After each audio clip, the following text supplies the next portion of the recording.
Salam əziz izləyicilər, Qaranlıq Pərdə kanalına xoş gəlmişsiniz. Bugün sizlərə İngiltərədə ağıl-almaz cinayətlər törədən Fred və Rose West cütlüyündən danışacağım. Gəlin başlayaq. Fred və Rose West hadisəsi İngiltərədə 20-ci əsrin ən dəhşətli və iğrənc seri qətillərindən biri olaraq tarixə keçmişdir.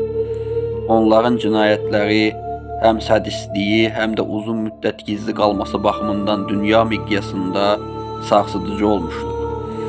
Aşağıda bu hadisənin əsas detalları verilir. Fred və Rose West kimdir? Fred West 1941-ci ildə İngiltərədə anadan olmuşdur. Çox ağır bir uşaq vaxtı keçirmiş, tez yaşlarından seksuallıq və zorakılıqla tanış olmuşdur.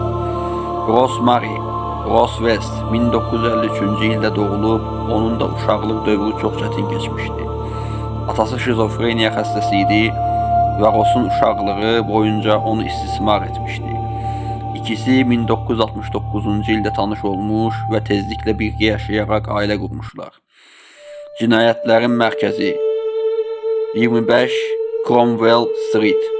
Fred və Rose West'in törətdiyi cinayətlərin əksəriyyəti Gloucester şəhərindəki 25 Cromwell Street adlı evdə baş vermişdir. Bu ev sonradan dəhşət evi adlandırılmışdır. Qurbanlar. Onlar 1967-1987-ci illər arasında azı 12 qadını və qız uşaqlarını əvvəlcə aldadaraq evə aparıb, orada zorlayıb, işgəncə verib, bəzən günlərlə saxlayıb, sonda isə öldürüb, evlərinin həyətində və ya zirzəmisində bastırırdılar. Qurbanlar arasında öz doğma qızları və ailə üzvləri də vardı. Ən məşhur qurbanlardan biri Heather West, Fred və Rose'un öz qızları idi.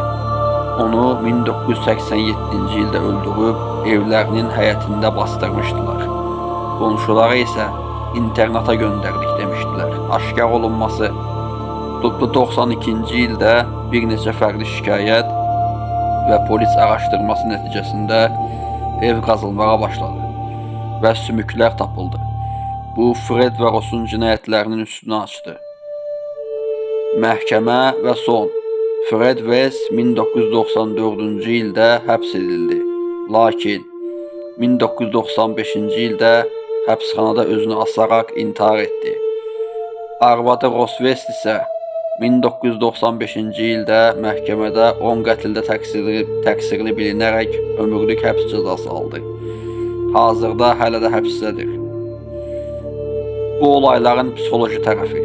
Fred və Rose West cinayətləri seksual zorakılıq, ailə daxili istismar, psixopatik davranışlar və empati çatışmazlığı ilə doludur.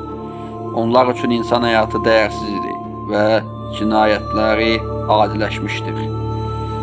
Bu hadisələrin mədəni təsiri. Bu hadisə haqqında bir çox sənədli filmlər, kitablar və podkastlar hazırlanmışdır. Məşhur sənədli seriyalardan biri Fred and Rose West House of Horrors. BBC və Netflix bu haqda sənədli filmlər yayımlamışdır. Allah hamımızı yaxşı insanlarla qarşılaşdırsın.